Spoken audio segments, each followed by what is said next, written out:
اعوذ باللہ من الشیطان الرجیم بسم اللہ الرحمن الرحیم الصلاۃ والسلام علیک یا سیدی یا رسول اللہ وعلی آلک واصحابک یا سیدی یا حبیب اللہ۔ حاجیو آؤ شہنشاہ کا روزہ دیکھو، حاجیو آؤ شہنشاہ کا روزہ دیکھو، کعبہ تو دیکھ چکے اب کعبے کا کعبہ دیکھو۔ واجب الاحترام محترم خواتین و حضرات، اللہ تبارک و تعالیٰ نے قرآن حکیم کے اندر مختلف مقامات کے اوپر مدینۃ المنورہ کا ذکر ارشاد فرمایا ہے۔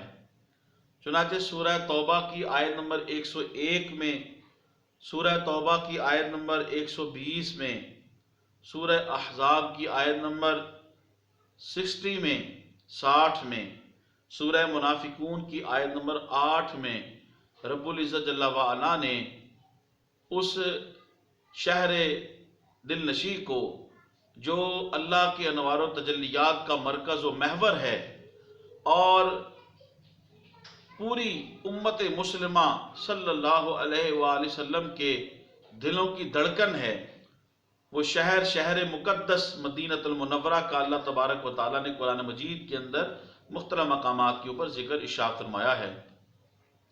نبی اکرم رؤوف الرحیم تاجدار کائنات صلی اللہ علیہ وآلہ وسلم نے بھی احادیث مبارکہ کے اندر بارہا مدینۃ المنورہ کا ذکر جمیل ارشاد فرمایا ہے۔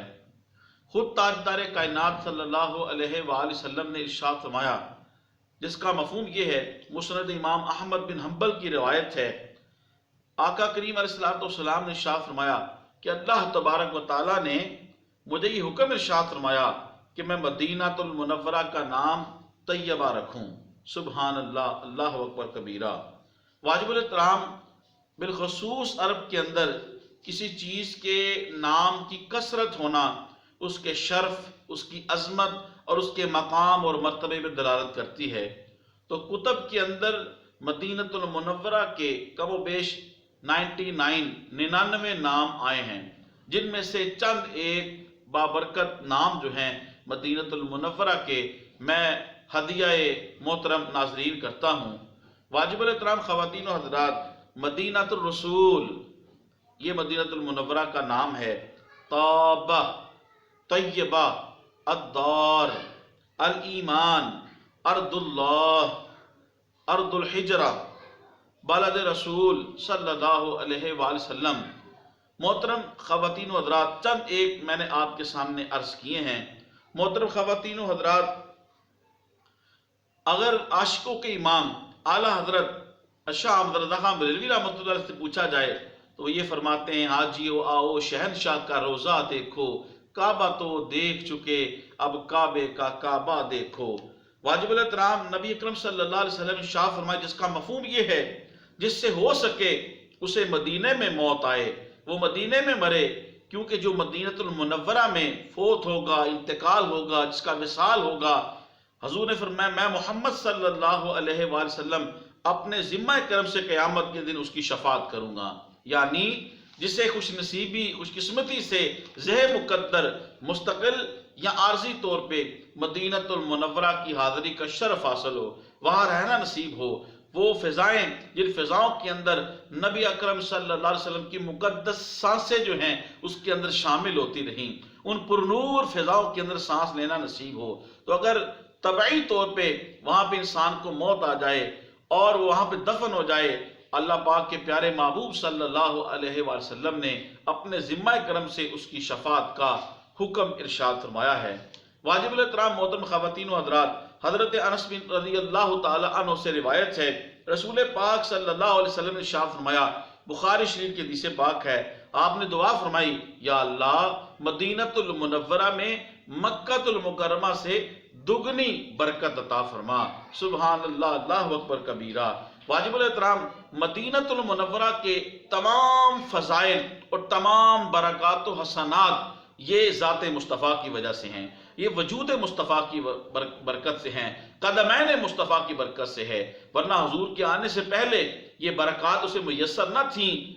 جن کے آنے سے یثرب مدینہ بنا، ان کے قدموں کی عظمت پہ لاکھوں سلام۔ تو حضور کے قدوم ناز جب مدینۃ المنورہ کی سرزمین پہ لگے تو یہ اس سرزمین کی جو مٹی ہے وہ بھی جزام اور کوڑ کی بیماری والوں کے لیے شفا بن گئی۔ اللہ پاک نے سرزمین مدینۃ المنورہ کی مٹی کے اندر بھی جو ہے اللہ رب العزت جل وعلا نے شفا رکھ دی ہے، خاک شفا۔ واجب الاحترام خواتین و حضرات، ویسے تو مکہ المکرمہ کے اندر بے شمار شاعر اللہ کی نشانیاں ہیں، لیکن اللہ فرماتا ہے لا اقسم بہذا البلد وانت حل بہذا البلد، محبوب مجھے شہر مکہ کی قسم، کیوں؟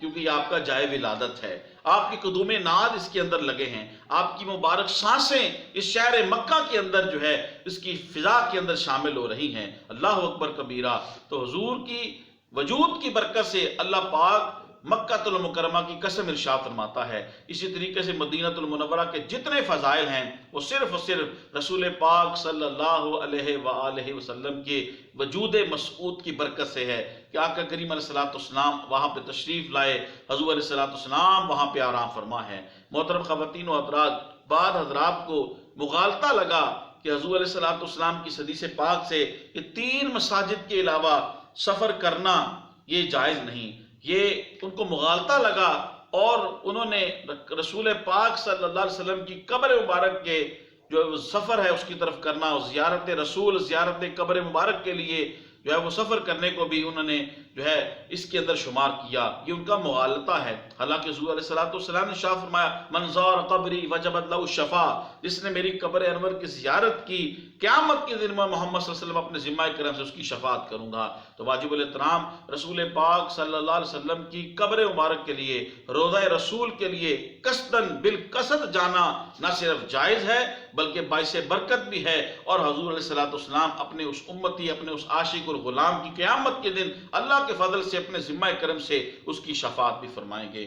اللہ تبارک و تعالی ہمیں اس سرزمین مقدس کے اندر اپنے فضل سے بار بار جو ہے اللہ تبارک و تعالیٰ بادب حاضری کی توفیق عطا فرمائے، اس سرزمین پاک کے اندر اللہ کی بارگاہ میں اپنی جبین نیاز کو جھکانے کی توفیق عطا فرمائے۔ خدایا ای کرم بار دیگر کن، اللہ تبارک و تعالیٰ ہمیں بار بار حضور کے در کی حاضری نصیب فرمائے۔ میرے اس ویڈیو کو زیادہ سے زیادہ شیئر کریں، یوٹیوب پہ کمنٹس کریں، لائک کریں۔ اللہ آپ کو جزائے خیر دے۔ السلام علیکم ورحمۃ اللہ وبرکاتہ۔